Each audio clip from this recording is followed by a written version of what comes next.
3 videá, lebo je to moc.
Ďakujem krásne za uvedenie Tomášovi a za pozvanie Solaru, ktorý už v podstate tretíkrát navštívujem túto prednášku pozícii prezentujúceho, takže do tretice všetko dobre, takže keď ste videli niektoré predchádzajúce prednášky, tak môže byť len lepšia už táto prednáška, lebo fyzikálne zákony platia aj v tomto prípade. Takže dnes sa porozprávame o Jamesovi Webbovi, o ďalekohľade Jamesa Webba a pozrieme sa z rôznych pohľadov na to, čo tento ďalekohľad prináša, aké nové vedomosti sme získali už za tých pár rokov, čo funguje tento ďalekohľad. Ale nie len na to, pozrieme sa aj na to, akým spôsobom bol pripravovaný samotný ďalekohľad, s čím všetkým sa museli vedecké a technické týmy vysporiadať predtým, ako samotný ďalekohľad začal fungovať vo vesmíre. Povieme si aj nejaký, samozrejme, širší kontext, prečo je to dôležité, prečo je dôležité postaviť takýto ďalekohľad, v čom je odlišný od svojich predchodcov, v čom je veľmi podobný a aké veľké hoaxy panujú práve v prípade vesmírneho ďalekohľadu Jamesa Webba. Takže poďme na to a začneme túto dlhú cestu priestorom a časom. Začína to všetko v roku 1996, keď prvé projekty smerujúce k postaveniu novej generácie ďalekohľadu, ktorý by mal byť v podstate následovníkom veľkého úspechu, ktorý už v tom roku zaznamenal Hubbleov vesmírny ďalekohľad. Ako sa to v podstate pri všetkých vesmírnych misiách deje, potrebujeme získať čo najlepšie projekty, čo najlepšie nápady z celého sveta. Vesmírne, respektíve vedecké týmy pripravia tieto nápady, že čo by bolo dobre postaviť, aby sme sa pohli v našom poznaní vesmíru o kúsok ďalej. A práve z tohto veľkého množstva projektov potom vyberá obstarávateľ ten najlepší, ktorý bude potom aj financovaný. Tak takýmto istým procesom prešiel aj ďalekohľad Jamesa Webba a od roku 1996 začali teda tie prípravy samotného projektu.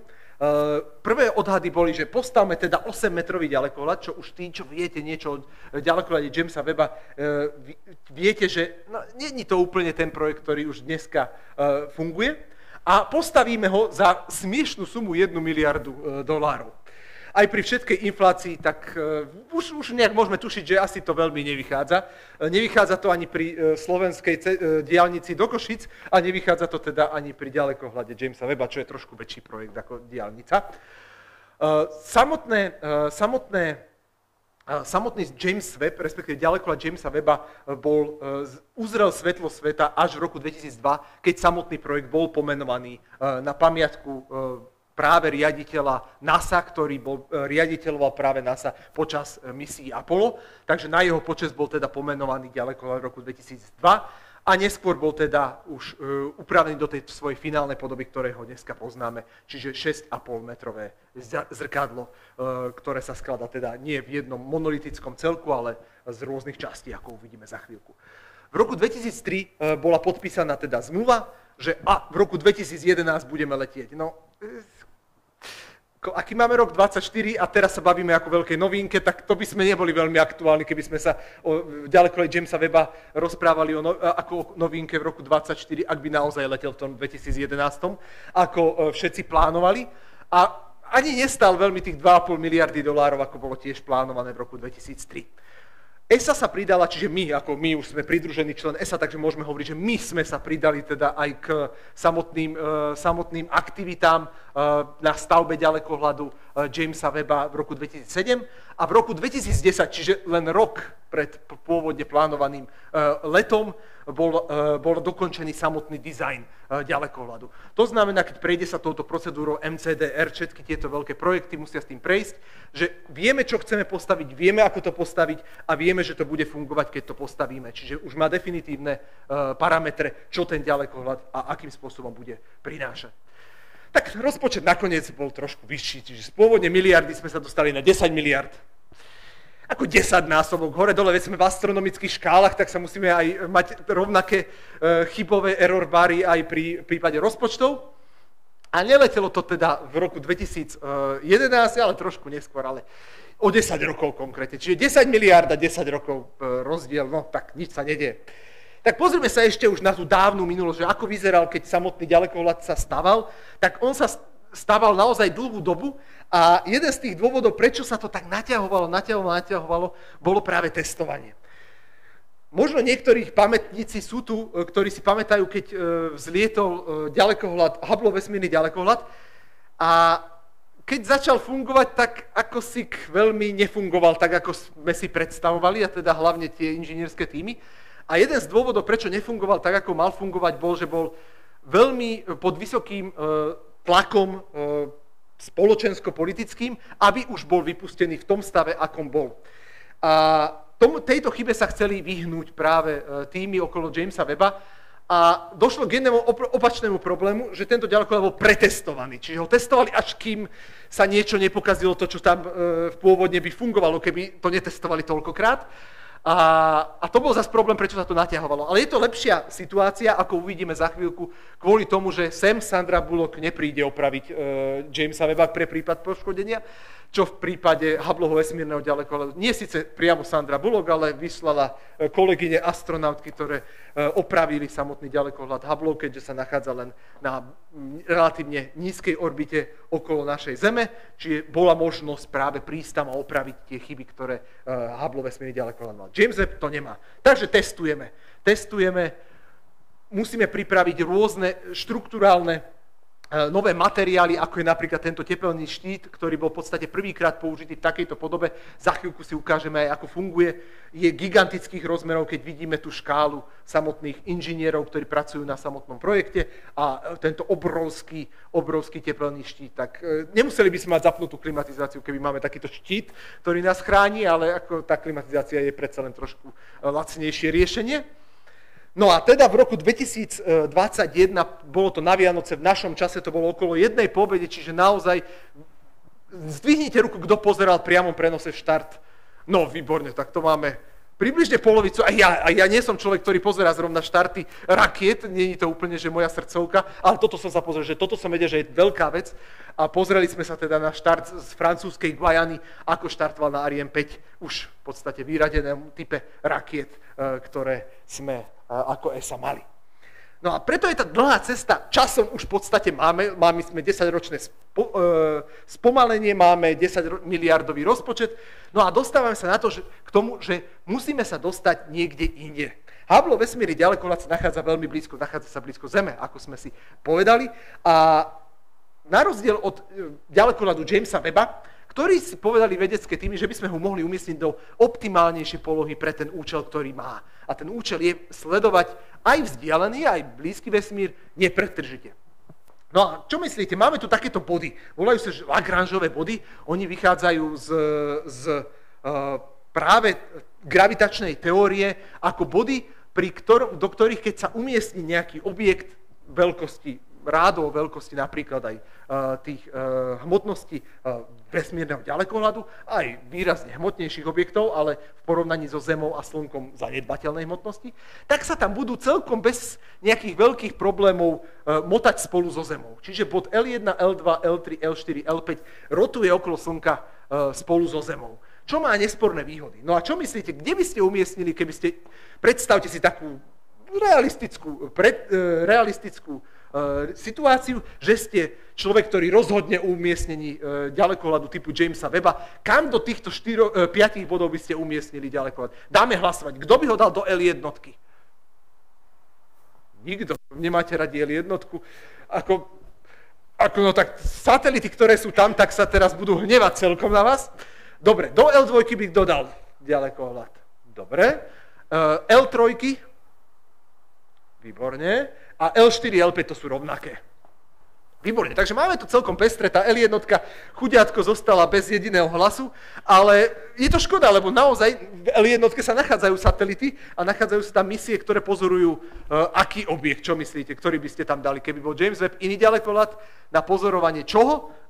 Slnka, presne tak, takže SOHO napríklad ako solárne observatórium sú umiestňované práve do toho bodu L1. No L2 mala najviac hlasov, je to pravda, presne, tam sa umiestňujú ďalekohľady, ktoré majú študovať veľmi vzdialený vesmír a teda oblasti, ktoré by boli veľmi narušené, respektíve ktoré by bol problém pozorovať, ak by sme mali v prekážke Slnko. Čiže keď umiestním ďalekohľad typu Jamesa Webba, alebo aj Euclid, to je európsky vesmírny ďalekohľad, ktorý bol vypustený prednedávnom, tak oni sledujú vesmír, ten hlboký vesmír, vzdialený vesmír, bez toho, aby boli prerušené tieto pozorovania Slnkom. Pozerá sa stále von, no a tým, ako sa rotuje okolo Slnka spolu so Zemou, tak môže nepretržite pozorovať vzdialený vesmír. Z tohto dôvodu je bod L2 výborným kandidátom pre umiestnenie ďalekohľadu, ktorý má sledovať práve tieto vzdialené oblasti vesmíru. L4 a L5 mali tiež celkom dosť hlasov, tak to som bol celkom spokojný. V L4 a L5 sa nenachádzajú zatiaľ žiadne ďalekohľady, ale sú to dobrí kandidáti napríklad na umiestnenie. Neviem, či ste počuli o projekte LISA, a to je tiež projekt Európskej vesmírnej agentúry, kde by sa mali umiestniť vesmírne ďalekohľady, respektíve sú to detektory gravitačných vln na škále až v podstate veľkosti našej slnečnej sústavy, tak tie by mali byť umiestňované práve do týchto bodov. Takže určite v budúcnosti sa dočkáme, dúfajme, čoskoro veľmi dobrých misií aj v týchto bodoch. No a L3 je príliš ďaleko, no tak ten ako tam nevidím reálny scenár, že by sa niekto dostal. No aby sme si to ale vedeli predstaviť do tých vzdialeností, tie škály, že je to ďalej, akože vyzerá to hneď, že L2 je ďalej ako obežná dráha Zeme, ale Zem tu nie je úplne že v dobrej škále, tak keď sa pozrieme, že kde sa nachádza Hubble vesmírny ďalekohľad, je to rádovo 600 km nad povrchom, potom máme Mesiac a potom máme 1,5 milióna kilometrov do bodu L2. Takže naozaj Sandra Bullock by mala veľmi dlhú cestu, kým mi tam prišla, opravila to a zrazila sa ešte s kozmickým odpadom. Takže je to celkom problematické sa tam dostať, musí to fungovať všetko na prvýkrát. Tuto máme videjko, ktoré nejde, ale nevadí. A druhé videjko, ktoré máme a nejde, ale nevadí, lebo vieme, kde už sa nachádzajú naše body L2. Tu by sme mali znázornenie, že akým spôsobom sa pohybuje, lebo tie L2 body nie sú tak, že tam sedím ako 5 peňazí, keď viem, že ide učiteľka skúšať, tak sa tvárime všetci, že neexistujeme, tak musíme vykonávať nejakú aktivitu a v tom bode L2 sa musíme pohybať po takých dráhach, trajektóriách, aby sme kompenzovali práve tie rôzne rušivé vplyvy, ktoré tam máme. Takže to by sme tu videli, ale nie je to až také zásadné pre pochopenie. Dobre, tak konečne všetci čakáme na to, aby sme sa porovnali práve s veľkým predchodcom Jamesa Webba, Hubbleovým vesmírnym ďalekohľadom. A tu prichádzajú práve tie veci, ktoré som spomínal ako nejaké hoaxy, respektíve fake news ohľadne Jamesa Webba. A to je, že všetci ho porovnávajú s Hubbleovým vesmírnym ďalekohľadom. Áno, je veľký, je vesmírny, je ďalekohľad, ale tam sa tá podobnosť aj končí, ale akože chceme byť aj trošku mainstreamoví, predsa len tak porovnáme si aj my a potom povieme, že v čom sú odlišné tieto ďalekohľady. Veľkosť zrkadla je veľmi odlišná. Máme 6,5 metrové zrkadlo pri Jamesovi Webbovi a máme 2,4 metrové zrkadlo pri Hubbleovom vesmírnom ďalekohľade. Samotné ďalekohľady sú ale veľmi podobné, čo sa týka veľkosti, Akurát tie ďalekohľady z konštrukčného hľadiska umožňujú práve pri Jamesovi Webbovi o mnoho väčšiu tú zbernú plochu pre fotóny. Čiže keď fotón letí pri Hubbleovom vesmírnom ďalekohľade vedľa neho, nezachytí ho. Ale keby rovnaký fotón preletel okolo Jamesa Webba, tak by pekne dopadol na naše veľké zrkadlo. Takže z tohto dôvodu je to výrazne vylepšenie v porovnaní s Hubbleovým vesmírnym ďalekohľadom. Tuto máme aj porovnané, že tých 2,4 metra, 6,5 metra, to neznie až tak veľmi, ale vieme, že plocha rastie so štvorcom. Tak v tom prípade vidíme, že tá zberná plocha alebo účinný prierez je o mnoho väčší pri Jamesovi Webbovi. No aby sme si to vedeli do kontextu, tak vedecké, respektíve inžinierské týmy si v rámci toho testovania teda postavili Jamesa Webba aj takto v parku pred laboratóriami a potom sa nečudujem, že sa o 10 rokov opozdili, keď ho museli znova skladať. No a aby sa tam odfotili, akože je celkom dobré sa odfotiť z ďalekohľadom Jamesa Webba, ale v skutočnosti je to len maketa, ktorá tam je vo veľkosti 1:1 a dodnes je umiestnená práve pred laboratóriami, aby sme mali ten kontext, že aký to je naozaj obrovský prístroj vo vesmíre. No a tu prichádza práve ten zásadný rozdiel. Ďalekohľad Jamesa Webba sleduje vesmír úplne inými očami ako Hubbleov vesmírny ďalekohľad. Hubbleov vesmírny ďalekohľad sa pozerá na vesmír vo viditeľnej oblasti a UV oblasti. Čiže vidí v podstate viac menej to, čo by sme videli my, keby sme boli vesmírne ďalekohľady. To je veľmi jednoduchá predstava. A infračervená oblasť je práve naopak. Ideme do väčších a väčších vlnových dĺžok práve v oblasti, čo je schopný pozorovať James Webb. Preto hovoriť o Jamesovi Webbovi, že je nasledovník Hubbleovho vesmírneho ďalekohľadu, je nie úplne presné z toho dôvodu, že on je v podstate doplnok k Hubbleovému vesmírnemu ďalekohľadu, lebo sa pozerá na vesmír v úplne iných oblastiach spektra. No a čo myslíte, prečo je dôležité pozerať sa na vesmír, užitočné pozerať sa na vesmír v oblasti infračervenej, ktorú máme znázornenú tuto pri Jamesovi Webbovi, v porovnaní s Hubbleovým vesmírnym ďalekohľadom, ktorý sa pozerá na vesmír vo viditeľnej oblasti spektra. Čo myslíte? Aké výhody by ste videli v infračervenej? Ak má niekto nápad, kľudne povedzte. Čo môže byť také?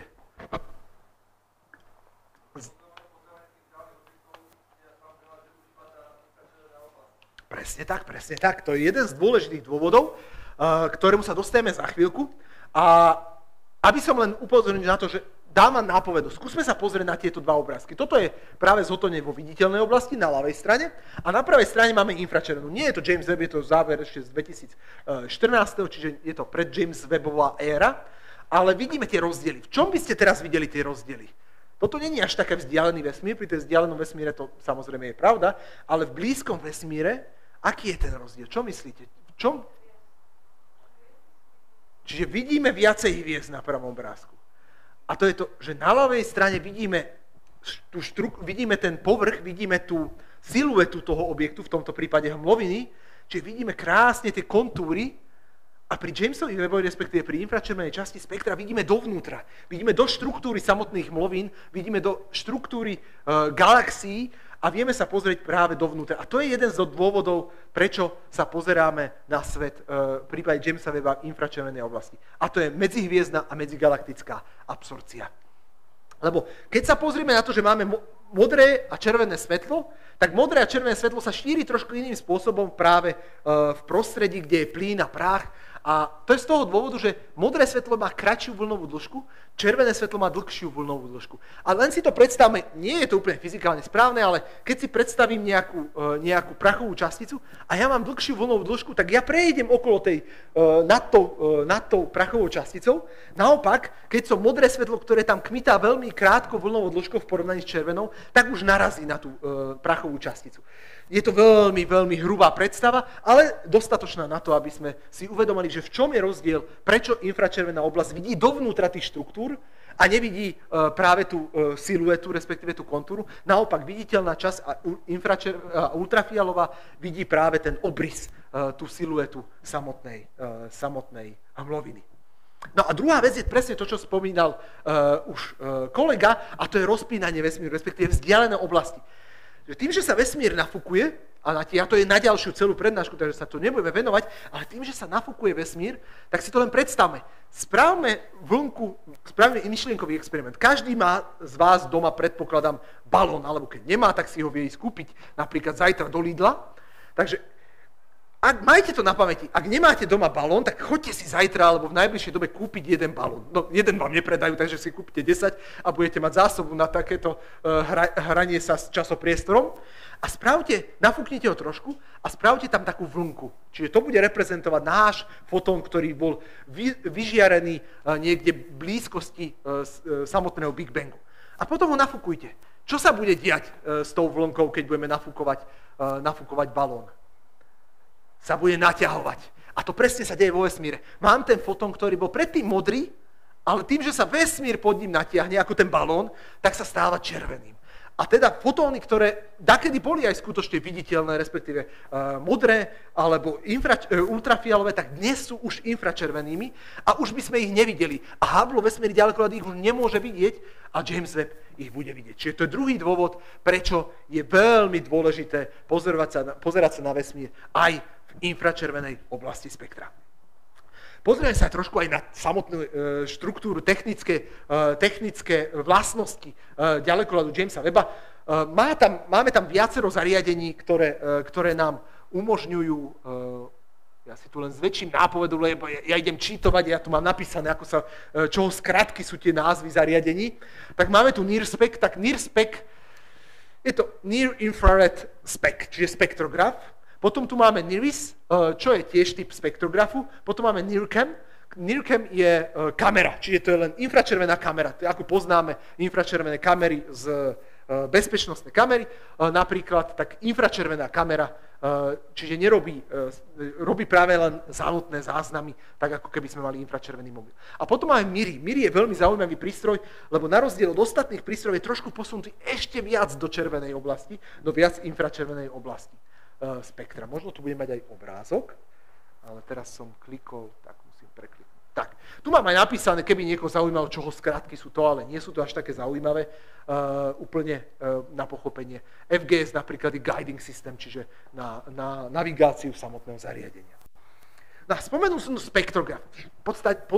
Ja si myslím, že skoro všetci vedia, čo je spektrograf, ale to si myslím aj o riešení parciálnych diferenciálnych rovniciach.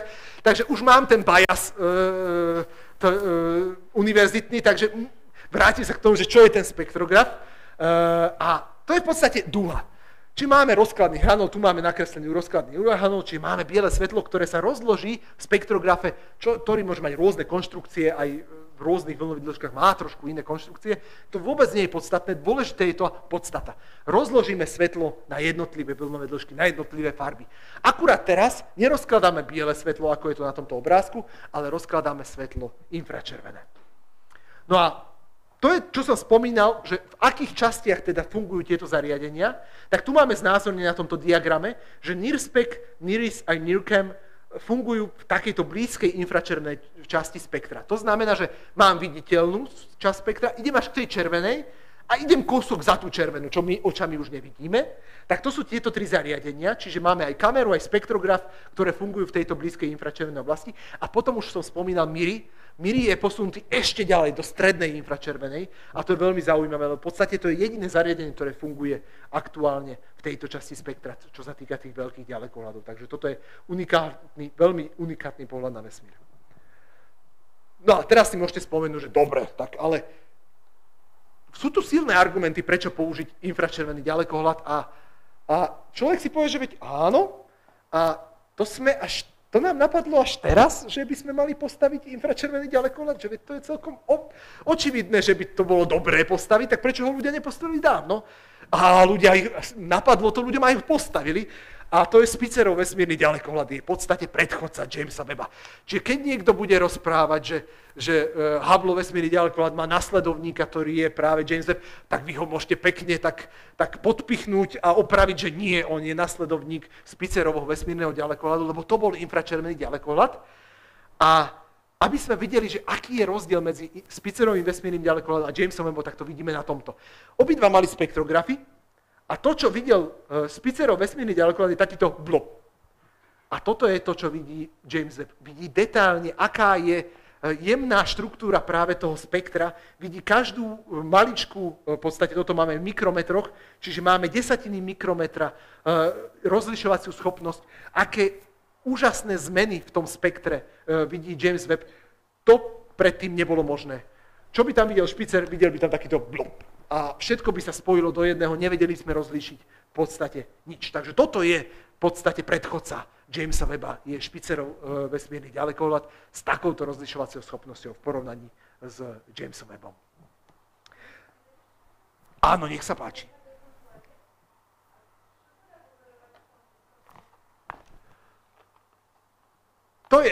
Toto je príklad. Ukážeme si konkrétne výsledky. Na konkrétnych výsledkoch, čo James Webb pozoroval, uvidíme presné vlnové dĺžky jednotlivých spektrálnych čiar, ktoré tam máme. Dobre, takže zostaňme ešte pri tej technike. Ja viem, všetci čakáte na tie krásne obrázky, ktoré prídu, nebojte sa. Aj tie najaktuálnejšie veci, ktoré James Webb pozoroval, ale ešte zostaňme pri tých takých plytkých, technických veciach takého bežného života, ako je technológia najväčšieho, najdrahšieho ďalekohľadu v histórii ľudstva. A pozrieme sa teda na to, že ako funguje, ako vyzerá, keď je otvorený samotný James Webb. Lebo keby nám išlo to videjko, tak by sme videli, že akým spôsobom putoval na to svoje miesto. Putoval tam mesiac a on postupne sa otváral až do tej podoby, ktorú sme videli v tom parčíku, ktorú inžinieri postavili pred svojimi laboratóriami ako maketu. Tak trvalo to mesiac, kým sa otvoril do tej pozície, ktorej sa aj dnes nachádza. No a už sa tam nachádza v podstate takejto pozícii. A vidíme tu, že samotný ďalekohľad sa nachádza tu.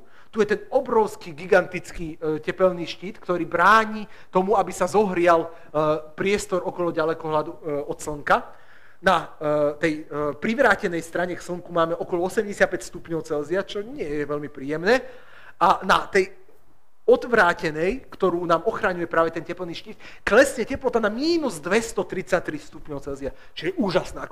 Keby sme mali naozaj klimatizáciu, ktorá nám zníži teplotu o, koľko to je, cez 300 stupňov, to by bolo celkom dobré. Nie je to veľmi lacné, ale bolo by to veľmi, veľmi, veľmi efektívne. No a práve tento teplný štít umožňuje pozorovanie toho chladného vesmíru.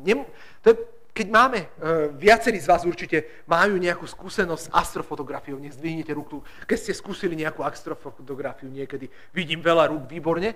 Takže viete, že zásadný problém je šum, tepelný šum, čiže keď sa zohrieva to prostredie a treba to chladiť, práve tie fotoaparáty treba chladiť a keby sme to mali chladiť z 85 stupňov, nie je veľmi ideálne.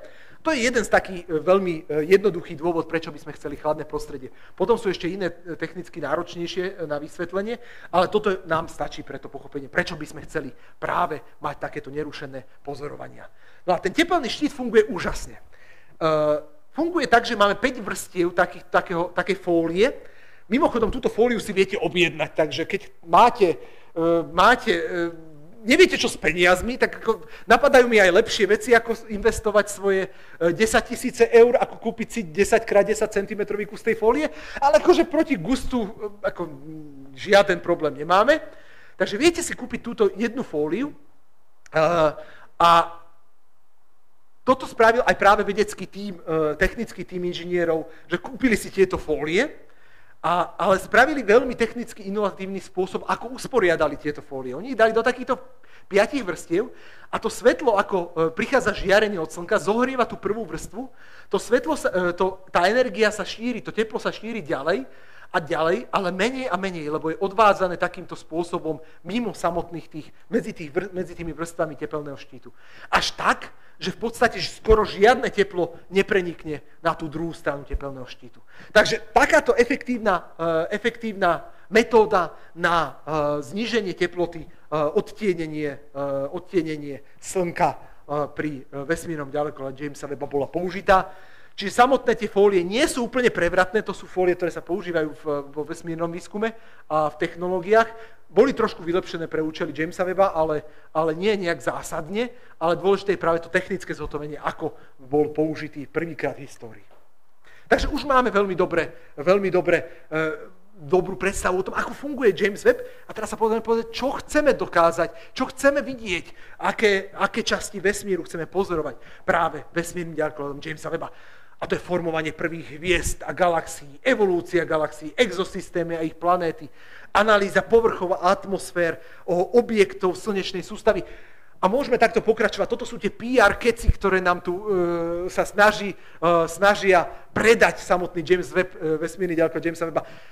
Nemôžeme im to zazlievať, že nám chcú aj takúto PR záležitosť spraviť okolo Jamesa Webba. Ako si pamätáte, prvé zábery práve z týchto kategórií boli prezentované prezidentom Bidenom. Je to 10 miliard, ktoré zaplatili, ako priznajme si to, v 90% americkí daňoví poplatníci a musia vedieť, že prečo zaplatili 9 miliard dolárov na to, aby sme tam mali ďalekohľad veľkosti tenisového kurtu. Takže musíme byť takí, že ja som celkom tolerantný voči takýmto PR rečiam, lebo musí to pochopiť naozaj široká verejnosť. Vy ste nie široká verejnosť, vy ste tá inteligencia, ktorú to zaujíma, ale musí to pochopiť aj bežnejší ľudí, ktorí to nezaujíma a vôbec sa o vesmír nezaujímajú. Takže preto to PR treba podporovať. No ale ja sa budem venovať práve tým veciam, ktoré naozaj James Webb pozoroval. A jednu vec som tu ja pridal. Keby ste si porovnali to PR oddelenie NASA a čo som sem ja som sem pridal prvé hviezdy. V skutočnosti sa väčšinou hovorí o tých galaxiách, čo je veľmi dôležité. Evolúcia galaxie je veľmi dôležitá. Exoplanety sú veľmi dôležité, aj slnečná sústava. Ale čo je vec, ktorá nám chýba v pochopení vesmíru, veľmi výrazne, je pozorovanie prvých hviezd. Prvú generáciu hviezd. My sme tretia generácia hviezd, Slnko. Vo vesmíre, aj v našej galaxii, vieme pozorovať druhú generáciu hviezd, konkrétne v guľových hviezdokopách, ale nič staršie nevidíme. Tie prvé hviezdy, ktoré vznikli hneď veľmi blízko pri vzniku samotného vesmíru, boli obrovské, to sú tisíce hmotnosti Slnka a keď sú také obrovské, tak aj extrémne rýchlo ten svoj život prežijú. To je veľmi dobrá analogia, že čím je hmotnosť hviezdy väčšia, tým žije kratšie. Aj pri ľudských bytostiach to častokrát je, takže čím je človek ťažší, tak asi má menšiu šancu sa dožiť väčšieho veku, takže môžete si toto prirovnanie zapamätať. No a keď si predstavíme hviezdu, ktorá je 1000-krát hmotnejšia ako Slnko, tak asi nebude miliardy rokov žiť. A presne tieto hviezdy žili tisíce rokov, čo je strašne málo v porovnaní s vekom samotného vesmíru, a nikdy sme ich nepozorovali. A James Webb má šancu pozorovať tieto prvé hviezdy. Uvidíme, či sa nám to podarí. Mám tu nejaké, berete to ako teaser, čo nás čaká za chvíľku v prezentácii. No, tak poďme ale po poriadku. Už prichádzajú obrázky, ale príde takýto nudný na začiatok. Toto je prvý záber, ktorý spotovil James Webb, to je ten prvé svetlo, ktoré dopadlo na snímače a bolo spracované. A toto je vec, ktorú, keď čakali technické a vedecké týmy samotného projektu, tak čakali v extrémnom napätí. Viem si predstaviť tú atmosféru, ktorá bola v tých tímoch, musela sa krájať. Musela sa dať krájať. Tento záber extrémne bol pokazený pri Hubbleovom vesmírnom ďalekohľade. To je to, prečo Hubble vesmírny ďalekohľad nefungoval. Mne sa zdá, že až nejak rok, 2, odkedy bol vynesený na obežnú dráhu našej Zeme, lebo tento záber sa tam nepodaril. Prvé svetlo vyzeralo, že teraz to trošku preženiem, akože na záhrade si spravím lepší záber hviezdy, ako spravil Hubble vesmírny ďalekohľad vtedy. A to bol problém. Len tam potom prišla Sandra Bullock, vymysleli, ako opraviť vesmírny ďalekohľad Hubbleov a pridali tam nejaké technické, optické členy a fungoval perfektne, dodnes funguje perfektne. Ale toto si nemôžeme dovoliť, ako sme si spomínali, že to je ďalekohľad, ktorý je 1,5 milióna kilometrov od nás. Tam nepríde žiaden astronaut. Aj keby sme mali raketoplány, aj tie už nemáme, takže sme v keli úplnom, ale nevedeli by sme sa tam dostať a opraviť ho. Čiže toto muselo fungovať na prvý pokus. A fungovalo. A fungovalo to perfektne a týmy boli spokojné a mohla začať práve príprava na skutočné vedecké pozorovania. Toto bolo približne 2,5 mesiaca od vypustenia ďalekohľadu, a približne 1,5 mesiaca, odkedy prišiel na to svoje miesto, potom sa pripravovali samotné zariadenia. Prišlo prvé svetlo, ktoré bolo perfektné a mohli sme pripraviť pozorovania. Tak poďme na to. Ukážeme si prvé zábery, ktoré boli naozaj tie práve prezentované aj prezidentom Bidenom pred približne rokom, aj nejakými pár mesiacmi, rokom a pol teda. A boli naozaj významné. Sú to veľmi významné pozorovania a ukážeme si na tom aj trošku tej fyziky, že prečo je dôležité pozorovať spektrografom vesmír a prečo je dôležité pozorovať vesmír vďaka infračervenej časti spektra. Začneme pri veľkej hmlovine v Orione, ktorú každý z nás pozná. Krásna hmlovina v Orione, veľmi dobrý objekt, ktorý som nikdy vlastnými očami ďaleko nepozoroval, lebo je Orion. Orion mám rád, ale je zima, takže nejdem sa pozrieť k tomu ďalekohľadu. Takže som rád, že James Webb mi ho odfotil a trošku lepšie, ako by som ho videl ja. No a aby ste si ho porovnali, že ako vyzerá ten rozdiel medzi Hubbleom na ľavej strane a Jamesom Webbom na pravej. Ako človeku by sa mohlo zdať, že ten obrazok naľavo je ešte taký krajší, sympatickejší, vizuálne, esteticky, ale v skutočnosti práve James Webb nám umožní pozorovať to, čo sa deje vo vnútri tejto hmloviny. Vidíme tam tie hviezdy, ktoré sa formujú, je to hviezdna pôrovnica, tam vznikajú nové a nové hviezdy, ktoré sú ale obalené práve tou plynoprachovou hmlovinou, ktorá ich obklopuje a bráni tomu viditeľnému svetlu, aby prišlo k nám. A práve preto, čo sme si povedali, infračervené svetlo dokáže prejsť touto hmlovinou o mnoho jednoduchšie. Prejde, dorazí k nám a my vidíme, okrem tej štruktúry vonkajšej, čo vidíme aj pri Hubbleovi, vidíme aj štruktúru vnútornú. Vidíme tam tie hviezdy, ktoré sa tam formujú v tých svojich protoplanetárnych, protohviezdnych mračnách a z nich sa teda vytvárajú nové hviezdne systémy. Aby som to porovnal, ale naozaj, ako keďže sme si povedali, že my tu práve odstraňujeme všetky hoaxy a fake news a odstránime ho aj teraz, že James Webb je nasledovník Špicerovho vesmírneho ďalekohľadu, tak sa pozrime, že ako to vyzerá pri porovnaní Špicerovho vesmírneho ďalekohľadu.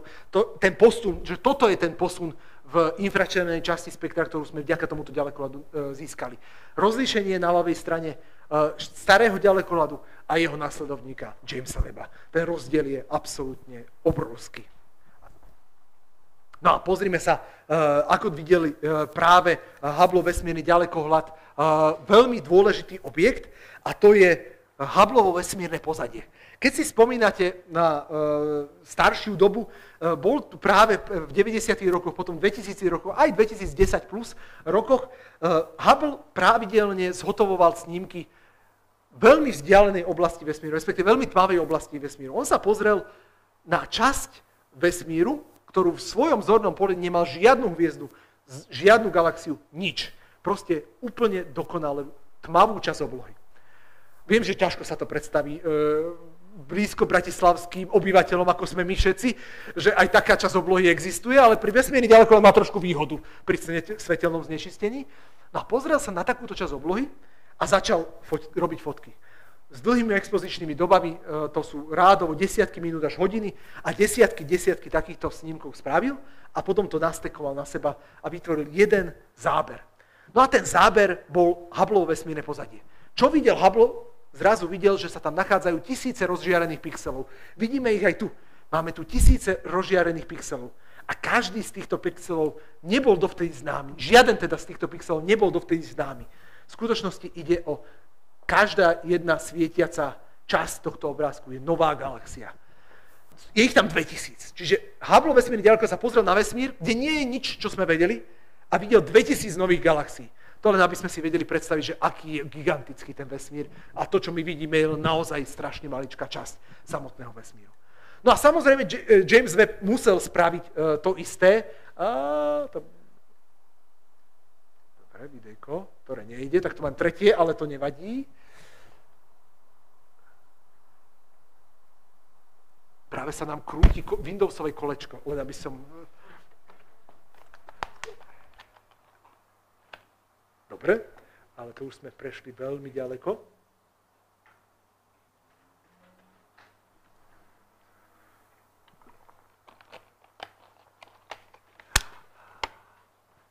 Zasa sa krúti Windowsové kolečko.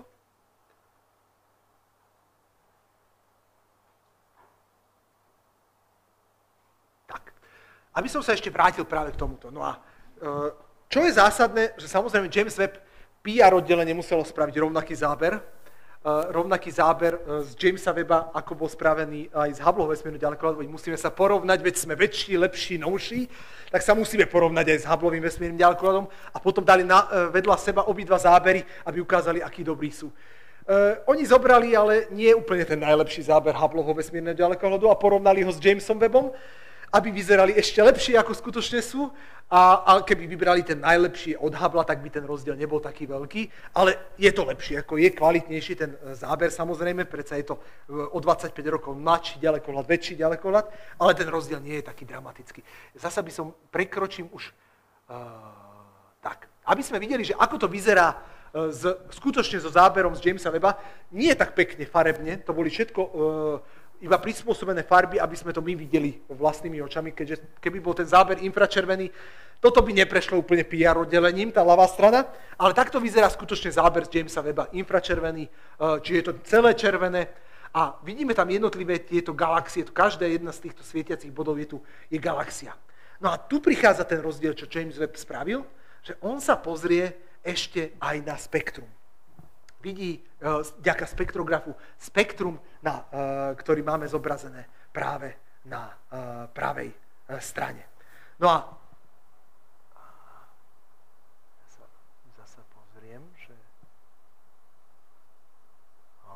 sekundičku, lebo mi tam nezobrazuje ďalšie obrázky.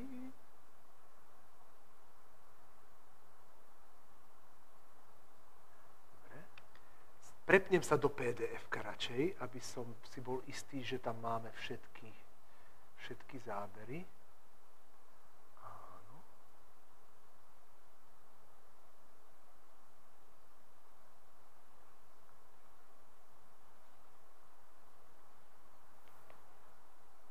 Dobre. Tak, už sme tam.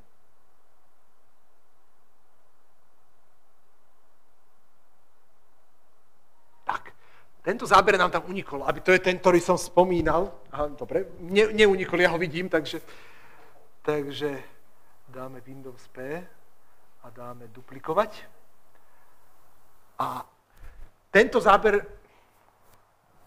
je ten, ktorý som vám tu popisoval, že čo spravilo PR oddelenie, že oni ukázali toto, že toto je Hubble a toto sme my. Ten rozdiel tam je, to je škaredý obrazok, toto je pekný, vyleštený s väčším počtom megapixelov, ale skutočne by to nebol taký rozdiel. Ten rozdiel je tam, ale nie je ani zďaleka taký. No a teda pozrime sa teda na to, čo nám tam prináša James Webb. Pozreli sme sa na ten obrázok toho hlbokého pozadia, alebo Deep Space, alebo Deep Sky, ktoré pozoroval James Webb a pozrel sa na tieto dva objekty. On tu vidí takéto dve čiaročky. Vidíme tu takéto čiaročky, ktoré skutočne, keď vďaka spektrografu môžeme povedať, že aké majú spektrum. Čiže použili ten rozkladný hranol a zistili, že sú takéto dva píky.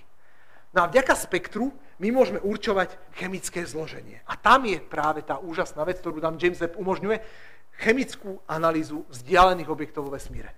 A tu vidíme, že no dobre, ale tieto dva body, ktoré sú tu, v skutočnosti majú úplne rovnaké spektrum. Čo to môže znamenať?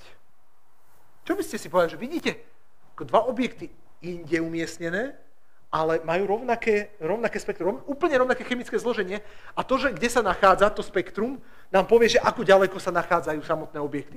Je to rovnakým spektrom z rovnakou vzdialenosti umiestnený objekt.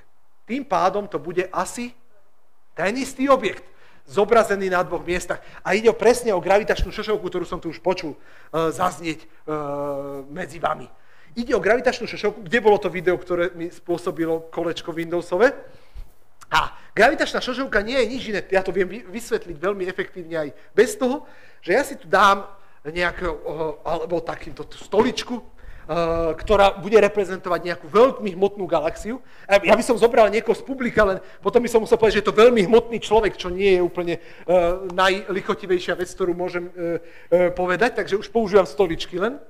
Takže veľmi ťažkú stoličku a ja som veľmi vzdialená galaxia a ten stojan nanoty je Jamesov vesmírny ďalekohľad, Jamesa Webba. Tak fotón odtiaľto z mojej galaxie, ktorá je veľmi, veľmi ďaleko, ide tadeto. Keby tu nebola táto hmotná galaxia, tak trafí túto roh miestnosti. Naopak, Keby som išiel opačným smerom, tak trafím tam stenu. Ale vďaka tomu, že sa tu nachádza táto veľmi hmotná stolička, tak vieme, že gravitácia priťahuje aj svetlo, tak aj tie fotóny sú zakrivené a prídu k nám. Ale prídu z dvoch rozličných miest. A to je ten dôvod, prečo vidíme ten objekt na dvoch rôznych miestach, respektíve na viacerých miestach. A vďaka spektru vieme naozaj identifikovať, že sa jedná o ten istý objekt. Okrem toho, že ho vidíme na rôznych miestach, vidíme aj veľmi vzdialené objekty, ktoré mali veľmi málo fotónov, ktoré by sme nevideli, ak by tam tá gravitačná šošovka nebola. To je presne ako šošovka. Vďaka šošovke nám zjasní ten objekt a ten obraz a teda môžeme vidieť veľmi vzdialené objekty.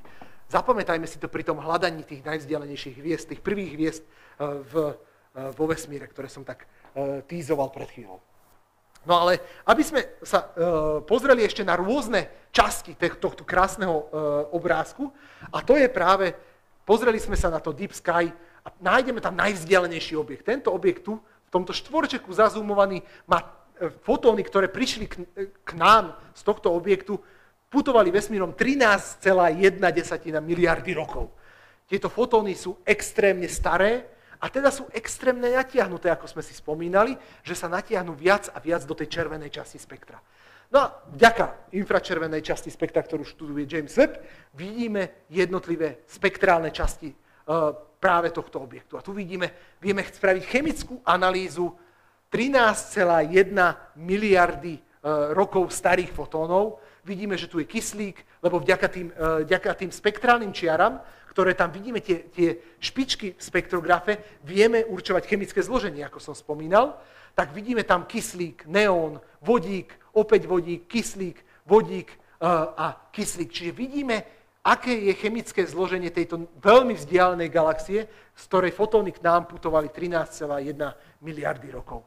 Nehovorím, že je 13,1 miliardy svetelných rokov vzdialená, z dobrých dôvodov, v prípade, ak vás to zaujíma, tak sa môžeme potom v diskusii o tom porozprávať, že prečo takto tajomne sa vyjadrujem o tom objekte.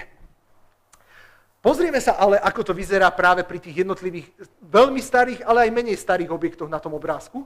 A tu sme si zoradili v rôzne objekty na tom Deep Sky od 11,3 miliard rokov starých, 12,6, 13,0 a 13,1. A tu vidíme najlepšie, prečo je James Webb výborné, že je v infračervenej časti spektra.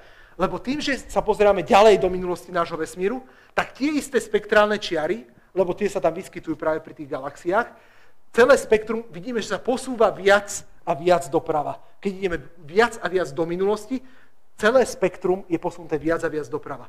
No keby som bol Hubble vesmírny ďalekohľad, ktorý vie pozorovať niekde tuto, tak už tieto tri vzdialenejšie objekty by vôbec nevidel. Lebo ich spektrum, ich svetlo je posunuté veľmi mimo samotného rozsahu viditeľnej časti spektra. Preto je infračervený ďalekohľad veľmi užitočné zariadenie. Dobre, ešte na jednom prípade si ukážeme práve tú fyziku, že prečo je to krásne a čo všetko nám umožňuje skúmať a potom sa už pozrieme na tie najnovšie objavy, respektíve kandidátov na objavy. No a jeden z tých dôležitých objektov, ktoré bol ešte v tej prvej sade pozorovaní, je, ja hovorím, Pištov kvintet. Takže Pištov kvintet pozoroval James Webb práve na obrázku vľavo, je zložený obrázok zo všetkých jeho prístrojov, ktorými pozoruje James Webb. A potom napravo je ten MIRI, ktorý som zdôraznil, že je posunutý ešte viacej hlbšie do tej infračervenej časti spektra. A vidíme tam rozdiel aj v tých farbách, že to je trošku iná štruktúra ako pri tom celkovom obraze, ktorý James Webb má. Čiže preto je veľmi dôležité, že vidí naozaj trošku inými očami ešte tie galaxie. No a v tomto prípade teda ide o 5 galaxií, ktoré z toho 4 galaxie sú skutočne aj prepletené, že dochádza k interakcii tých galaxií.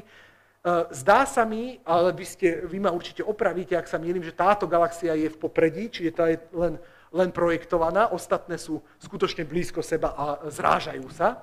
Takže máme tu 4 galaxie, ktoré sa skutočne zrážajú a interagujú a potom jednu galaxiu, ktorá sa tam priplietla, aby bola slávna. No a keď sa pozrieme teda, akom vyzerá práve porovnanie Hubble a Jamesa Webba, na prvý pohľad vyzerajú tie zábery, až by som povedal, že Hubble sa mi páči trošku viac esteticky. Čo myslíte? Dáme hlasovať. Ktorý z týchto záberov sa vám páči viac? Kto je za Hubble? Dobre, kto je Jamesa Webba? Tak 50/50, tak ako som si myslel. Dobre, takže áno, mne sa esteticky viacej páči Hubble, ale tu vidíme práve tú štruktúru. Vieme sa pozrieť dovnútra samotných galaxií a to sa mi už z vedeckého hľadiska páči viac, lebo ja sa venujem galaktike profesionálne, takže toto mňa veľmi, veľmi zaujíma. No a ako to vyzerá práve so samotnými pozorovaniami? No keď sa pozriem na Jamesa Webba, tak on sa vie pozrieť na tú galaxiu z rôznych častiach spektra a tu vidíme, že každá časť spektra reprezentuje iné chemické zloženie. Čiže on sa vie pozrieť do jadra jednej z galaxií a vidí, že tu sa nachádza vodík, tu sa nachádza železo, tu sa nachádza opäť vodík, tu sa nachádza molekulárny vodík. On sa vie pozrieť naozaj, že v akých častiach galaxie sa nachádza, aké chemické zloženie má tá časť galaxie, aké prvky sa tam nachádzajú, v akých množstvách a vieme chemickú analýzu robiť galaxie, ktoré sa nachádzajú stovky a stovky megaparsekov, respektíve stovky a stovky miliónov svetelných rokov ďaleko.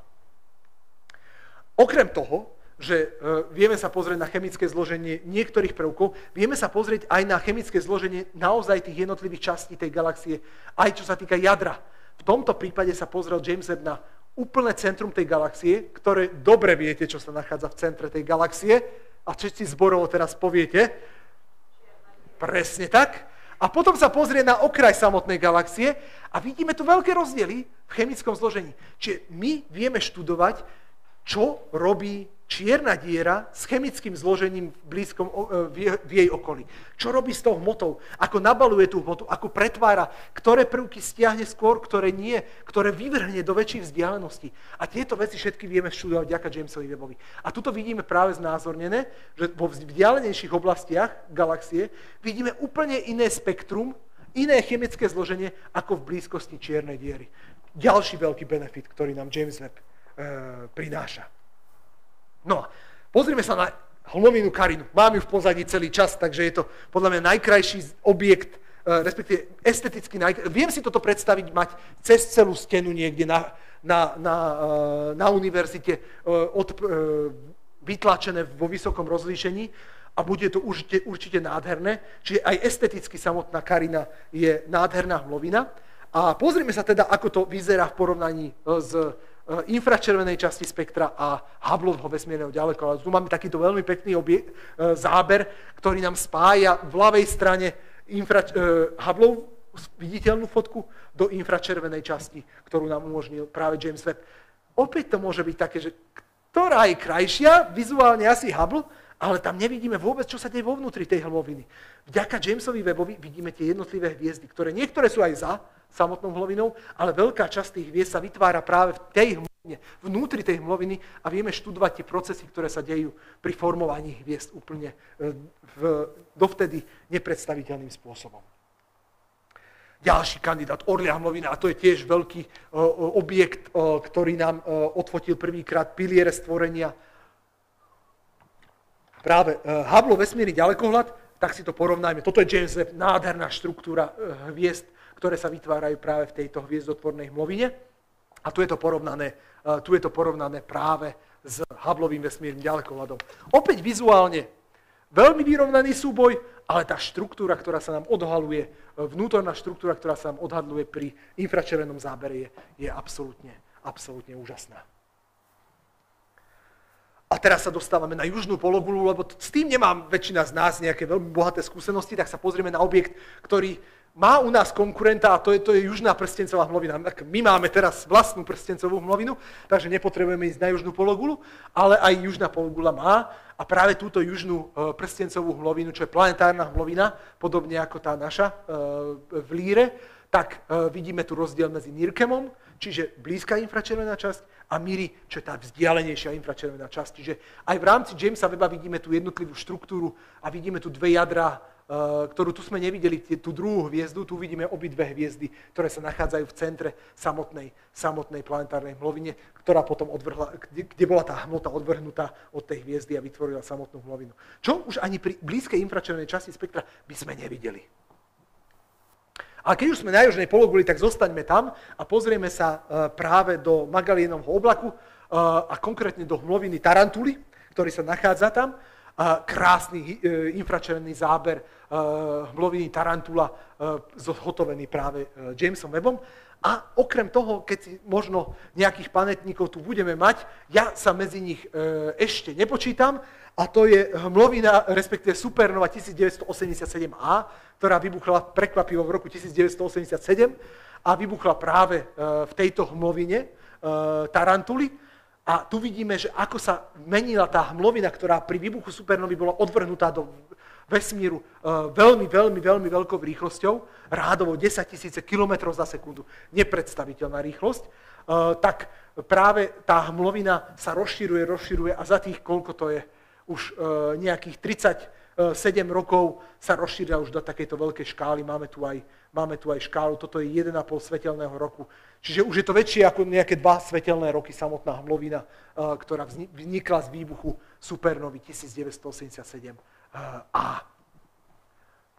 Mimochodom, toto bola výbuch supernovy, ktorú by sme gravitačnými vlnami detekovali aj v roku 87, keby všetky detektory gravitačných vln neboli vtedy vypnuté kvôli údržbe.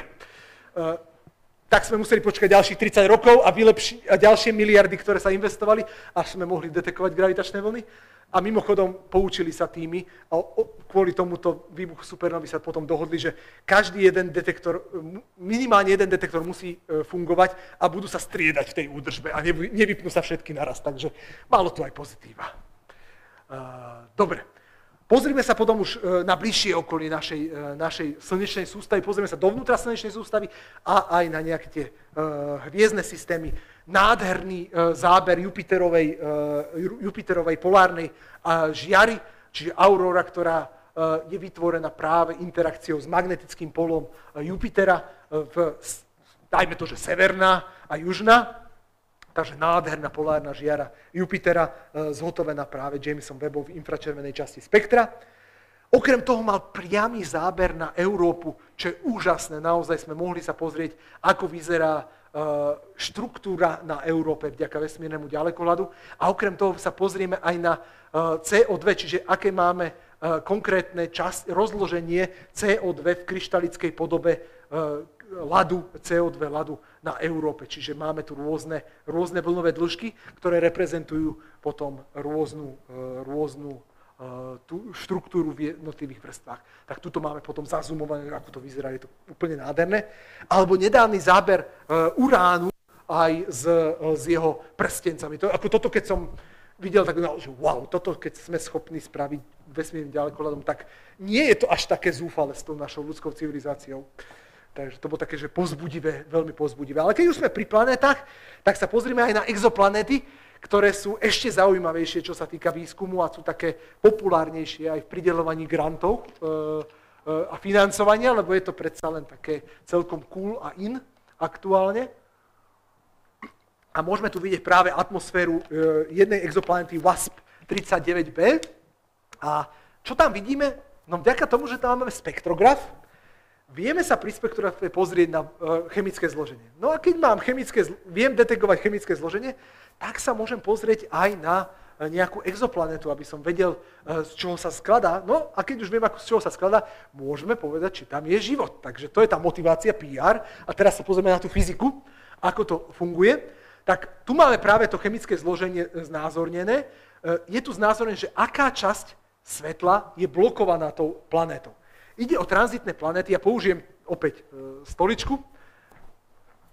A keď sa predstavím, že tam mám tu náš detektor Jamesa Webba a toto je tá hviezda a ja som planéta WASP-39b, veď vyzerám ako typický WASP-39b, tak prejdem popred práve tú hviezdu a odtiením trošku tú hviezdu a to odtienenie, tu je to opačne spravené, čiže toto je množstvo odtienenia.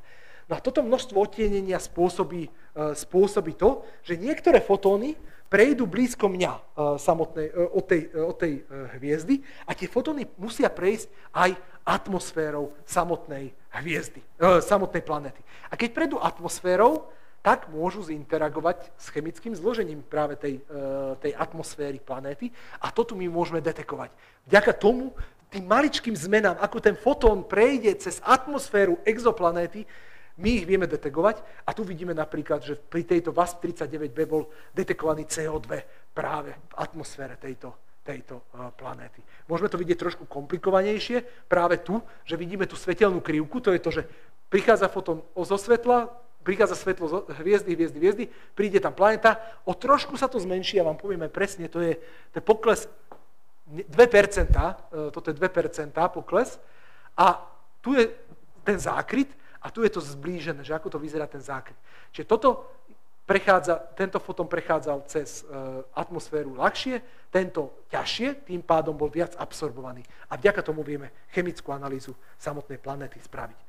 Tu je iná planéta, je to K218b, čiže je to z Keplerovskej misie a tu vidíme chemické zloženie, naozaj detailné chemické zloženie atmosféry tejto planéty. Čiže máme tu metán, máme tu máme CO2 a ešte nejaké sulfidy a nejaké tie ďalšie, nejakú síru v molekulárnom stave.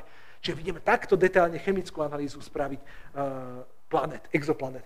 Človek by si mohol, a je tam teda život? Tak všetky tieto prvky a molekuly môžu existovať v tej atmosfére prirodzene. Nepotrebujeme k tomu život, aby vznikol metán, nepotrebujeme k tomu život, aby tam vzniklo CO2, ale už je to ten kandidát. A teraz by sme si mali dať pozor na túto planétu a študovať ju trošku detailnejšie, napríklad inými prístrojmi.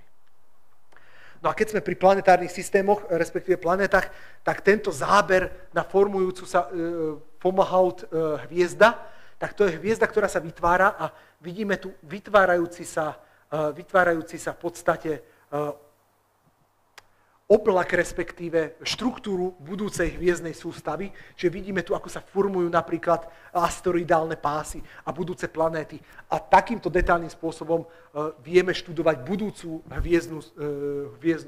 hviezdny systém. Tá veľkosť je 100, približne 100 astronomických jednotiek je takáto škála, aby sme si to vedeli predstaviť. Čiže vidíme naozaj detailné štruktúry budúcich planetárnych systémov. Jedná sa o veľmi blízku hviezdu, ktorú vieme takto detailne študovať. No a keď už sme ale pri hviezde, tak sa pozrime ešte napríklad na záber Wolf-Rayettovej hviezdy 124, tak konkrétne Wolf-Rayettová hviezda poznáte práve Eta Carinae, čo je taká úžasná, obrovská, gigantická hviezda, ktorá odvrhuje desiatky hmotnosti Slnka, tak takýto typ hviezdy je aj toto. Čiže je to hviezda, ktorá už odvrhla 10 hmotností Slnka, čiže 10 Slnk za posledných pár desaťročí až 100 ročí.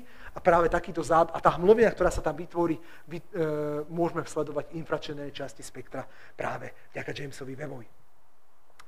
No a už som spomínal, že najvzdialenejšiu hviezdu by nebolo zle pozorovať. No a toto je práve najvzdialenejšia hviezda, ktorá bola v histórii ľudských pozorovaní kedy pozorovaná. Je to táto hviezda Earendel. Neviem, ako sa číta, nevadí. A tu ju vidíme. Zobrazenú cez gravitačnú šošovku. Lebo človek by si predstavil, že vidíme tam galaxiu, maličká galaxia, ktorá je veľmi ďaleko, ale je to galaxia. No ale keď si porovnáme hviezdu a galaxiu, to sú obrovské rozmerové rozdiely. Hviezdu nikdy nebudeme vidieť bez gravitačného šošovkovania. A práve vďaka gravitačnému šošovkovaniu vidíme tú hviezdu znásobenú 10 000 násobne zjasnenú hviezdu a vďaka tomu je tak presne na hrane pozorovateľnosti a vidíme ju tu znázornenú viackrát. Ale stále nejde o hviezdu prvej generácie. Takže ako už sme veľmi blízko. Veľmi blízko. Ja sa pozriem aj presne, mám aj údaj v tej prezentácii, že ako ďaleko sa nachádza práve tá hviezda, aby som vám mohol povedať, respektíve ako blízko po veľkom tresku bola. 1 miliarda rokov po veľkom tresku bola práve táto hviezda existovala. Čiže stále sme nie dosť blízko, ale už je to veľmi blízke. Blížime sa k tej prvej generácii hviezd nezadržateľnou rýchlosťou. No ale keď už sme veľmi ďaleko, tak sa pozrieme aj na najvzdialenejšie galaxie a tým uzavrieme to naše putovanie časom a priestorom a pozrieme sa teda, čo najvzdialenejšie James Webb videl. Minulý rok to boli tieto kandidátske galaxie. Treba povedať pre korektnosť, keďže musíme byť vedecky rigorózni, vždy sa jedná pri týchto veciach o náznaky, keďže to není ešte väčšina týchto objavov nie je definitívna. Sú to prvé náznaky, ktoré musia byť ešte spracované viacerými tímami, čiže sú to také, že mohlo by byť, musíme ešte ale nejakými pozorovaním potvrdiť. Takže to sa týka aj týchto najvzdialenejších galaxií vo vesmíre. Prvý objekt je Glas Z10, čo je tento maličký objekt, zazúmaný, tento maličký bod je najvzdialenejšia galaxia v čase pozorovania. Potom sme ho ale tromfli Glas Z12, čiže Z12 znamená, že to je červený posun. A to v týchto veľkých škálach charakterizuje vzdialenosti. To je presne ten dôvod, prečo som nehovoril o tom, že tá galaxia sa nachádzala tých 13 miliard svetelných rokov, lebo pojem vzdialenosť pri rozplynujúcom sa vesmíre je veľmi problematická záležitosť. Preto sa to hovorí, preto sa to vo vedeckej literatúre používa práve cez červené posuny. Takže Z12, to už sme veľmi, veľmi ďaleko, ale aby sme videli, ako vyzerá naozaj ten nie sexy záber z Jamesa Webba, tak to vyzerá takto. Tak nie je to úplne, že PR predajné. Určite lepšie vyzerá toto pre verejnosť ako reálne surové dáta. Takže takto vyzerá pozorovanie Jamesa Webba, ktoré treba spracovať, aby vyzeralo tak dobre, ako sme si ho ukázali pred chvíľkou. No ale tam sme neskončili. Stále sa vieme pohnúť ďalej a konkrétne toto je pravdepodobne najvzdialenejší objekt. Tu máme znázornený na jednom poli Z12 a potom Z13. Čiže tento červený bod, tu je to inverzne spravené, takže tento čierny bod v strede je práve pravdepodobne doteraz kandidát na najvzdialenejší, kedy ľudským okom pozorovaný objekt, konkrétne Z13. Mám opäť v tej prezentácii aj povedané, že a nie, vlastne nie, Z14, to je ešte nepotvrdené, akože ideme ďalej, akože to už prekvapilo aj mňa, akože už sme, lebo Z13 je naozaj, že červený posun 13 je gigantická vec, tak Z14, tak tuto máme, iný tým sa tvrdí, že objavil práve Z14. Stále nie je potvrdený ani jeden z týchto objavov, treba naozaj chvíľku počkať. No a tuto máme potom ešte znázornené, ale to bude za chvíľku, sa k tomu povenujem. Poviem vám aj, ako ďaleko sa nachádza. Konkrétne 30, dobre, už som to videl, možno aj vy, ale ja som rýchlo prepol preč. Tak tento objekt, ktorý je najbližšie k tomu potvrdeniu, tak Z13, tak sa bol vyžiarený fotón len 130 miliónov rokov po veľkom tresku.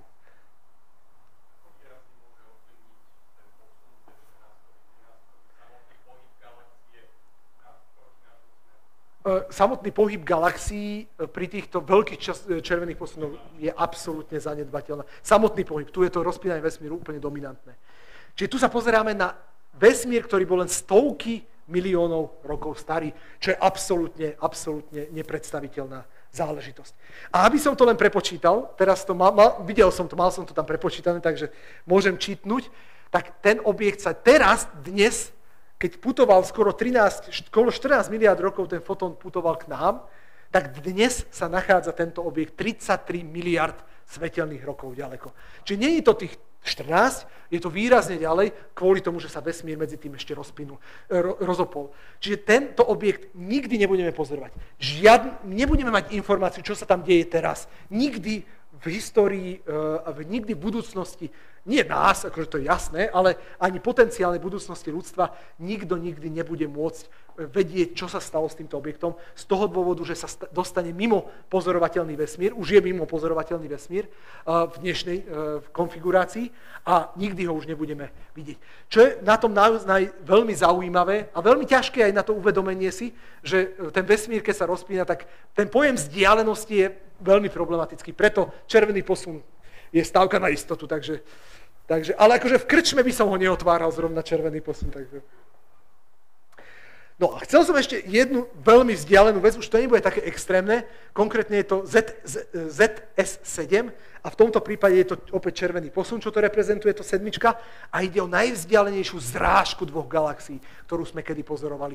A tuto máme dvakrát zazumované a toto sú dve galaxie, ktoré medzi sebou interagujú a splývajú do novej budúcej galaxie. Čiže už veľmi blízko po veľkom tresku, stále sme rádovo stovky miliard rokov, stovky miliónov rokov po veľkom tresku, tak už dochádzalo k intenzívnym zrážkam galaxií. Tak toto je veľmi veľký, pre mňa ako galaktika, asi jeden z najfascinujúcejších objavov. No a už na záver budeme mať len pekné obrázky, ktorým by sme zahrnuli práve takúto krásnu kompozitnú snímku, respektíve spoluprácu 4 ďalekohľadov, aby sme videli, že oni nie sú konkurenti, oni sú naozaj, že doplňajú sa navzájom.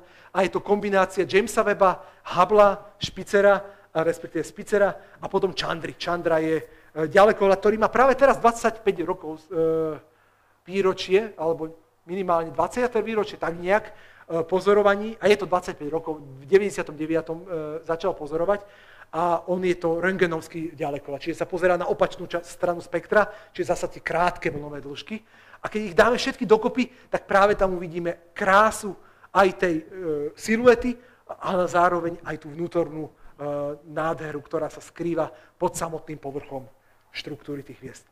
K prvému výročiu bol zhotovený krásny tento snímok, veľmi abstraktný, ktorý neviem veľmi identifikovať, čo sa tam nachádza, a je to krásna hmlovina. A k terajšiemu výročiu pár dní dozadu bol publikovaný práve druhovýročový obrázok, a to je táto moja veľmi obľúbená Penguin galaxia, ktorá, keď som o tom nevedel, že to je Penguin, som to tam nevidel, v momente to tam teraz vidím, keď vidím hlavička, zobáčik, tuto si stráži svoje vajíčko. Takže je to nejaký samček pingvín, ktorý na Antarktide stráži svoje vajíčko. V skutočnosti ide o zrážku 2 galaxií. Je to jedna galaxia s druhou galaxiou, toto je taká menšia eliptická galaxia, toto bola predtým pravdepodobne špirálová galaxia a oni sa zrazili a vytvára sa teraz nová a nová galaxia v priamom prenose. Takže toto je záber, aktuálny, najnovší záber. A týmto by som vám poďakoval za pozornosť.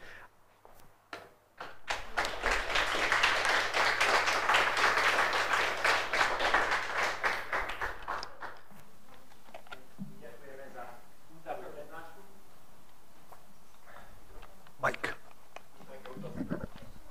Ja začnem otázkou, ak môžem. No, keď sa pozrieme na tie najvzdialenejšie objekty, tak na základe čoho vieme, že to sú galaxie, lebo z tých fotiek to tak nevyzerá, aspoň pre mňa, ako bežná galaxia. To je dobrá otázka. V skutočnosti sa jedná, najvzdialenejšie objekty, ktoré vieme pozorovať vo vesmíre, sú aktívne galaktické jadrá v podstate. Sú to kvázary. Čiže to sú aktívne galaxie, ktoré majú v svojom jadre veľmi hmotnú čiernu dieru, ktorá nabaluje hmotu a vďaka tomu sa rozžiari tá hmota. No a potom, keď sa pozrieme na to, ako vyzerá červený posun týchto galaxií, vieme identifikovať v konkrétnom spektre chemické zloženie a vďaka tomu vieme, že to je galaxia. Či by sme vedeli rozlíšiť galaxiu a hviezdu, vedeli by sme práve vďaka tomu chemickému zloženiu, lebo vieme, aké máme chemické zloženie galaxií v relatívne blízkom okolí a vieme, aké máme podiely jednotlivých prvkov. Môžeme sa pozrieť na to, že sa nachádzame ďalej vo vesmíre, ako sa vyvíja zmena chemického zloženia vo vesmíre v dôsledku syntézy ťažších prvkov a kvôli tomu vieme identifikovať adekvátne, vhodné reprezentatívne zloženie galaxií, ako by mali vyzerať v tých počiatočných fázach. Samotný fyzikál, nebudeš vidieť samotnú štruktúru, ale budeš vidieť práve ako bodový zdroj, v podstate bodový zdroj, ktorý zodpovedá chemickým zložením a červeným posunom akurát práve tých najvzdialenejším galaxiám. Ale keby sme vedeli samotnú hviezdu, ktorú sme pozorovali, práve tú najvzdialenejšiu hviezdu, tak tam vieš v chemickom zložení výrazne rozlíšiť. Možno sme tam mali aj chemické zloženie toho. Asi nemali sme. Nemali sme Rendela, čo je škoda, to by sme si potom ukázali, aký je rozdiel medzi chemickým zložením galaxie a chemickým zložením jednotlivej hviezdy. Jak náročné môže byť to šrokovanie, keď dokáže zložiť samotnú hviezdu, vidíme, že na 4 pixely vidno celú galaxiu? Áno, to sú ako neviem, nemám to spočítané, ale to sú rádovo, môžu to byť 10 000 násobne. Čiže to naozaj nie je len samotná galaxia, nie. Práve tu kvôli tomu, že James Webb má ten spektrograf, vieme sa pozrieť detailne na chemické zloženie. nemáme len nejakú približný obraz o tom spektre, ale veľmi presný. A tam to vieš rozlíšiť potom, že... Áno, presne tak. A tým pádom hviezdy prvej generácie by transformovali len... Áno. To je práve tá najväčšia výzva, že pozorovať hviezdy prvej generácie, ktoré máme modely, ako by mohli fungovať, ale keďže sme ich nikdy nevedeli, sú to naozaj len hypotetické modely, že ako by sa správala jadrová fúzia pri tých prvých generáciách hviezd. Čiže nemohli by len chemické zloženie vodík, helium, ale mali by už aj ťažšie prvky, ktoré by generovali oni, ale ako sa dostanú na povrch, kedy vybuchnú, ako sa bude tá chemické zloženie toho blízkeho okolia meniť, to sú všetky tie veci, ktoré my máme nejak podchytené, teoreticky, lebo ako funguje naša hviezda, ako funguje Slnko, ako fungujú hviezdy v našej galaxii, vieme až šokujúco veľmi dobre. Z tých málo informácií, ktoré máme toho povrchu, funguje to neskutočne presne tie naše modely, čiže vieme, ako by to malo fungovať, ale nemáme to overenie. Čiže to bude tá veľká vec pre astrofyziku, pre tú stelárnu astrofyziku, že či tomu rozumieme naozaj tak, ako si myslíme, že tomu rozumieme.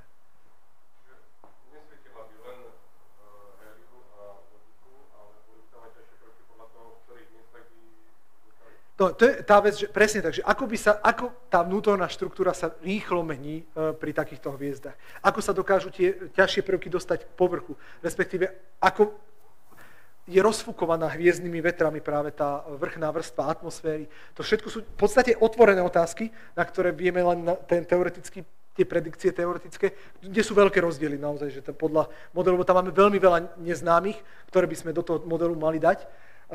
A je to stále veľké, či sa zrútia priamo do čiernych dier, čo je vysoký predpoklad, že práve tieto hviezdy vytvárajú práve tie ale tie blízko Big Bangové čierne diery, ktoré sa potom rýchlo zrážajú a vytvárajú tie superhmotné čierne diery v jadrach galaxií. Ale to je presne ten medzistupeň, ktorý my nemáme vôbec od pozorovaní. Máme napríklad pri čiernych dierach tie supermasívne a potom hviezdne nášho typu, ktoré už sú v tom neskoršom vesmíre. A toto je práve tá oblasť, kde by sa ten výskum mal uberať, že zistiť, že ako sa práve aj tie čierne diery vytvárali v tom rannom vesmíre, ako z nich potom vznikali práve tie superhmotné čierne diery v jadrách galaxií.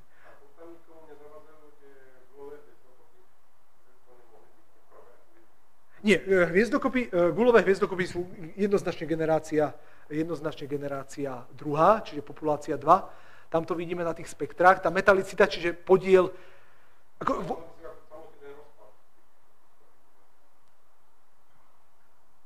Rozpad.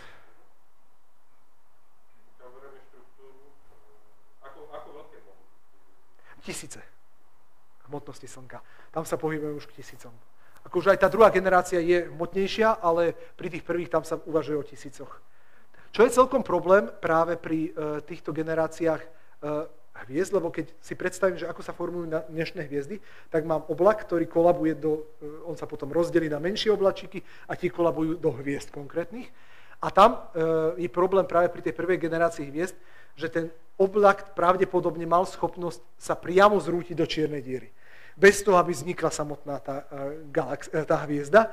Čiže to sú všetko tie otvorené otázky, že aké boli reálne tie podmienky okolo tej hviezdy, aby došlo k zastaveniu do čiernej diery a aby naozaj aj vznikla tá hviezda. Čiže to sú všetko také veľmi otvorené otázky, na ktoré nám práve James Webb, dúfajme, že bude fungovať ešte nejakých tých pár rokov, dá odpoveď. Lebo je možné, že to už máme odpozorované. To je to, že takýto reálny vedecký výskum to trvá, že mesiace, kým sa niečo spraví a potom roky, kým to aj reálne je potvrdené. Takže to sú veci, ktoré sa možno už teraz akurát v niektorých vedeckých tímoch potvrdzujú, dozvieme budúci rok. Takže keď sa náhodou ocitnem na prednáške Solaru aj niekedy na budúci, tak vás určite budem môcť informovať.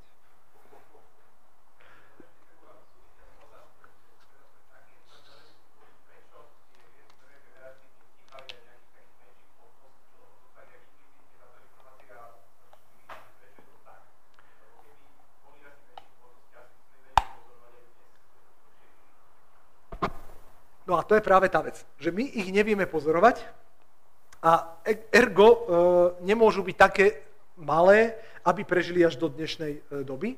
Tam to môže byť ale problém s tým, že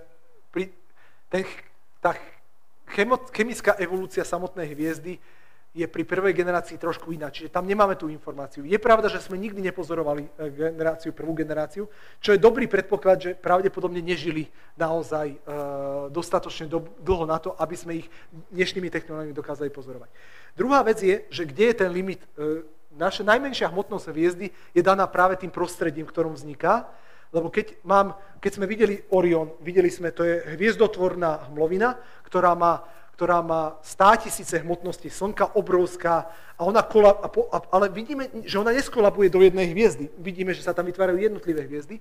No a to súvisí s tým, že keď kolabuje časť tej hviezdokopy, tak sa zastaví ten kolaps na základe toho, že aké sú podmienky toho prostredia. To je celkom jednoduchá vec, ale nebudeme to tu rozoberať. No a podľa toho, kde sa zastaví, tak taká najmenšia hviezda môže vzniknúť. A to je práve ten limit na hmotnosť pri tom štiepení. Ale aj u nás vieme, že vzniknú hviezdy, ktoré nemajú dostatočnú hmotnosť, aby zapálili termonukleárne horenie, čo určite poznáme hneď z trpaslíkov. To sú práve tie hviezdy, ktoré vznikajú takýmto istým spôsobom, ale nemajú dosť vysokú teplotu v svojom jadre, aby sa zapálila termonukleárna fúzna reakcia. Čiže takýto limit sa dá očakávať aj práve pri tých prvých generáciách, že nevieme sa dostať pod tú jednu konkrétnu úroveň hmotnosti a tam naozaj tá štatistika vyzerá, že tie tisíce to je ten také skôr horné ohraničenie, že sú to stovky až tisíce. Stovka je aj v dnešnej generácii, to je to maximum, čo približne máme pri našich hviezdach, čiže ten rozdiel nie je až taký veľký v tej hmotnosti, ale zase tamto výrazne skracuje tú dobu života, tam to veľmi rýchlo klesá tá doba života pri vyšších hmotnostiach, takže pri tých 1000 to sú naozaj že tisíce rokov, čo by žili také hviezdy. Takže.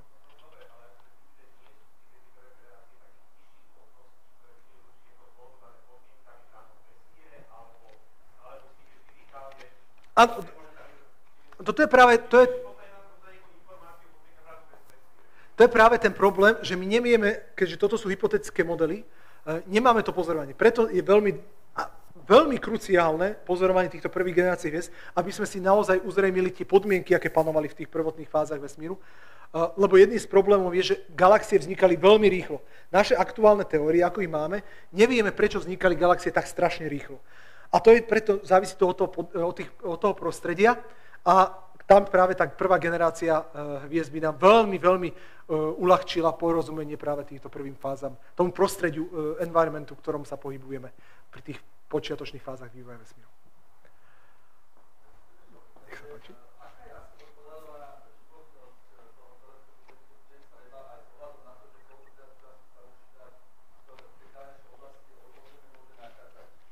Veľmi dobrá otázka.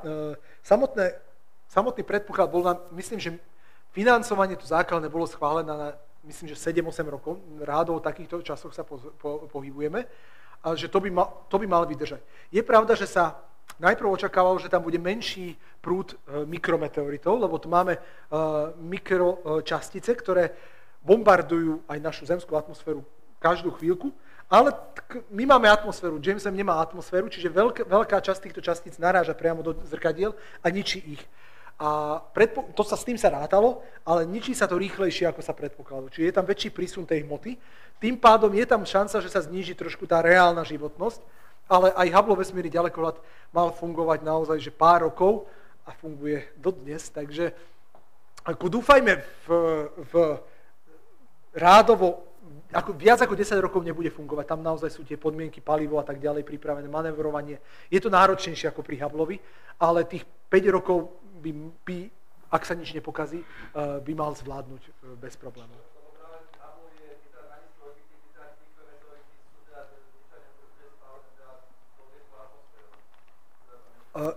Práve pri Hubbleovi je aj tá konštrukcia lepšia.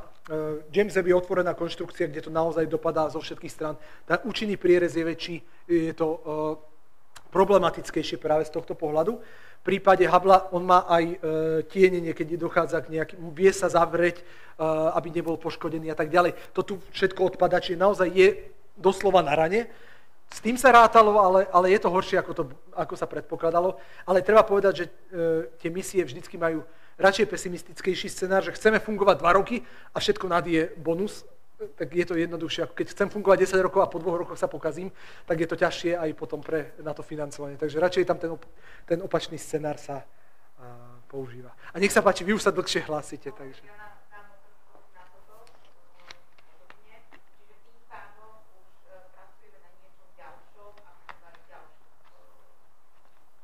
Áno. Presne tak. Ono sa to otvára relatívne zriedka tá možnosť, že tie vesmírne agentúry vypíšu tender na chceme niečo dobré ako ďalších kandidátov a potom pripravia tie týmy jednotlivé návrhy. To sa robí, ak tie týmy pripravujú návrhy a zdá sa, že teraz sa budeme pohybovať trošku iným smerom a to financovanie, ešte uvidíme, ako sa dokončí, ako som spomínal práve ten LISA projekt, ktorý by mal byť detektor gravitačných vln v tých L4, L5 bodoch a zo Zemou, čiže spraviť taký veľký trojuholník, ako sú gravitačné vlny detekované dnes v tých 4-kilometrových ramenách, tak toto by bolo na úrovni astronomickej jednotky veľké ramená. A vyzerá, že týmto smerom sa budú tie veľké projekty pohybovať. Potom máme napríklad také stredné projekty, ktoré sú financované, že sú výrazne menej finančne náročné. Tak to je napríklad misia Euclid, ktorá štartovala minulý rok, ktorú som spomínal, a sleduje práve ten vzdialený vesmír.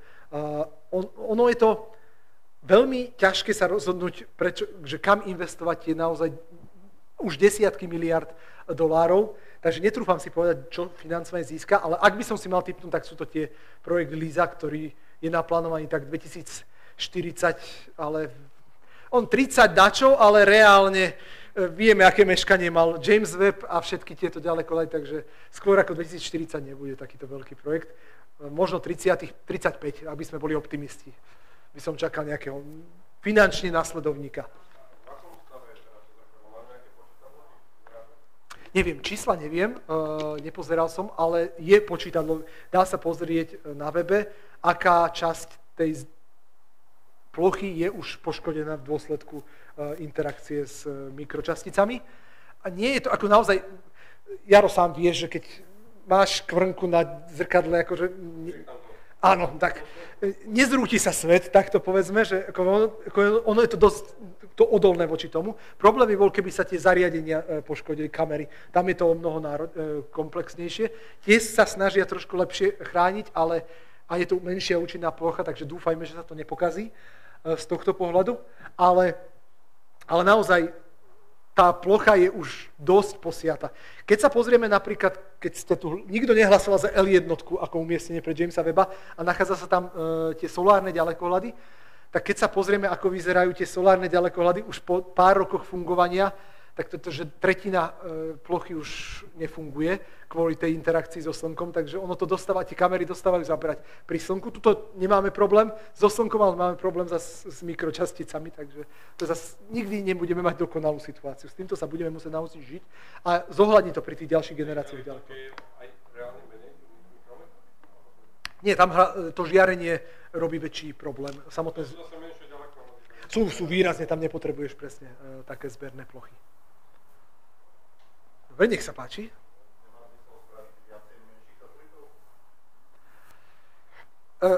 Veľkosť sa nedá nahradiť a v tomto... Áno. To sa presne použilo pri Event Horizon teleskope, čo je ten známy teleskop, sieť rádiových teleskopov, ktoré sledovala supermotnú čiernu dieru v centre našej galaxie a v M87. Tak to je, že používali princíp interferometrie, čiže tam aby sme nešli do nejakých matematických detailov, pri svetle je to o mnoho náročnejšie, pri viditeľnej časti a pri týchto častiach. Máme ďalekohľady, ktoré sa to pokúšajú interferometricky riešiť. Myslím, že Palomar, Jaro, ty si tam bol pri interferometrických ďalekohľadoch a väčšinou fungujú samostatne práve kvôli tým technickým nárokom a vo vesmíre tak to je bez šance, ako v súčasnej stave technológií. Čím je to kratšia vlnová dĺžka, tým je to náročnejšie práve na tú synchronizáciu. Naozaj tam to musí byť presne nechcem povedať ani číslo, aké desatinné číslo presne zosynchronizované, aby sme to vedeli použiť. Čiže pri tých rádiách sa to dá, pri viditeľnej časti to je, že na tej Zemi sa o to pokúšame, ale tiež to nefunguje tak, ako by to malo fungovať. Áno, áno. Áno, to vždycky, akože tá veľkosť, ten fotón, keď minie raz ten fotón, ten ďalekohľad, tak ho minie, čiže tam je to.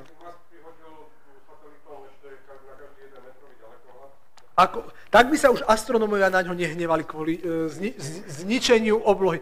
Ja som mu to akože aj chcel niekedy navrhnúť, len neodpovedal mi na Twitter, lebo radšej zrušil Twitter, aby odpovedal na nepríjemné otázky. Tak áno, že keď nechce si pohnevať astronomickú komunitu, čo mu očividne vôbec neprekáža v jeho veľkých plánoch, tak by mohol prihodiť nejaké ďalekohľady, ktoré by nám kompenzovali, alebo aspoň zadarmo internet astronómov. Ale to je už, ani na to veľmi